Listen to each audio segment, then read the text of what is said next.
We've been doing the show for a while now, and I've noticed a trend. Yeah, that's a great question. So that's a good question. That's a very good question. So, it's a great question. Look, I'm going to be honest with you. Most of the questions we ask, they aren't really all that great. But it's like there's a verbal tick going around. Well, that's another good question. That's a really good question. Good question. Great question. Great question. Good question. So those are good questions. Good way to sort it out. And you know who has this tick really bad? That's a great question. Yeah, Steve Levitt. You know who Steve Levitt is, don't you? So that's a great question. Levitt's my Freakonomics friend and co-author. He's an economist at the University of Chicago. Levitt, you've been at Chicago for quite a while now, haven't you? That's a good question. And you seem to think that when it comes to what makes a good question, absolutely no topic is off limits, wouldn't you say? Oh, that's a good question. Yeah, it is true that people like their cows to have gotten to walk around a lot and eat fresh grass. So, Levitt, do you have any recollection of saying that same phrase about 150 times? Is it something you know you're doing? That's a good question.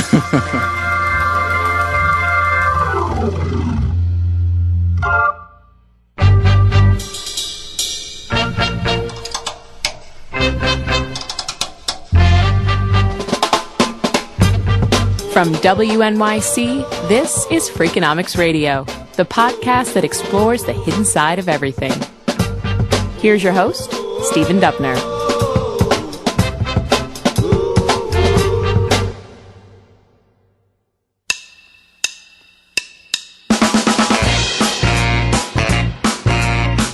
Hey, that's a great question. I've heard this over and over and over the last several years, not just on our show. You hear it in all kinds of media interviews, during the Q&A portion of tech conferences, academic conferences. But just because I've heard it a lot, it doesn't mean much. We needed professional help. My name is Erica Okrent. I'm a linguist, and I write for Mental Floss and The Week.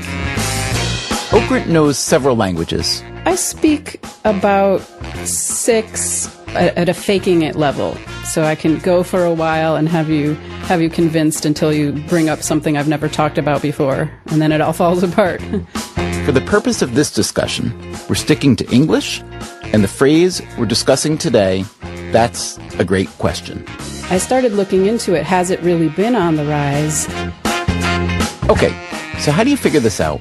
It's kind of hard to measure that because it's hard to find a corpus of data that will show spoken language over time that way. You can't look for it in Google Books or something because people don't normally write this phrase. But Okrent was able to find a couple big collections of spoken language data. One of them is the British National Corpus. That's a 100 million word database, which includes transcripts of everyday conversation, as well as government meetings, media interviews, and so on. And I did a search on the phrase there, and it only showed up 35 times in, a corpus of like 100 million words. And a lot of those instances were fiction, so it wasn't too common over there. And then I took a look at the corpus of contemporary American English, and there it was over 1,000 times. And most of the instances were interviews on CNN or NPR or different one-on-one interview situations where there was an expert being interviewed about something. So it definitely seems to be more of an American thing. In the House and the Senate, they both say they want to pass a bill by next week. The big question, what happens if they don't? Well, that's a good question. Does this bump hold up, do you think? Well, that's a good question. Well, that's a good question. That's a very good question. That's a very good question. Well, it's a good question. Why has that not been enough to get him off death row in Texas? This is a really good question. Okay, and where does Erica Okrent think this habit has come from? In looking around for it, I found that it's actually an explicit part of media and PR training. I think it's still on the rise. That's Bill McGowan. He does media and PR training for CEOs, athletes, artists, even the best men at weddings. His company is called Clarity Media Group, and he wrote a book called Pitch Perfect, How to Say It Right the First Time, Every Time. McGowan says that some people say, that's a great question, to serve as what's called a bridge. The bridge is what happens when the person interviewing you or asking you questions wants to go down one conversational road. You use it as a way to go from a potentially dangerous question back to your talking points, back to the point you want to make. You don't know anything about what lies in that road, or you don't want to talk about that subject. You have a different conversational road you want to go down, so you need a bridge to get from one road to the other. That's a good question is one of the phrases that allow you to do that. You get the question, you say that's a good question, it buys you a little time, and then you just jump right in with the point you wanted to make. And often people don't notice that you haven't dealt with the question or responded to the question. Yeah, that's a really good question, is the most elementary bridge possible. Now, when Bill McGowan says it's elementary, he means really elementary. I did a training for a nonprofit organization, and I had to role play as the interviewer with 5 or 6 of them. And there was one gentleman who sat in the chair, and he started every single answer with, "That's a really good question." Even when I asked him, "So, how long you been with this organization?" "You know, Bill, that's a really good question." And I had to stop him and say, "No, that's actually not a good question. That's a really terrible question. It's just a conversation starter." And he saw the absurdity of starting his answer with that. It was absurd because it had become such a habit that it lost its meaning. Nearly all of us have some kind of linguistic tick, some go-to phrase we probably don't even know we use. I, for instance, begin way too many sentences with "so," as in, "So what have we learned so far?" Or, "So what McGowan is really saying here?" Or, "So even President Obama uses a verbal bridge."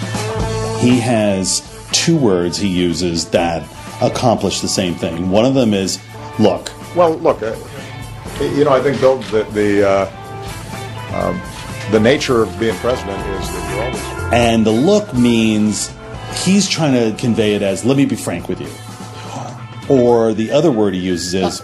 Listen, as I think some of you saw when I was out on the campaign trail... And whenever you hear "look" or "listen" come out of the president's mouth, that means he is no longer answering your question, he is answering his question.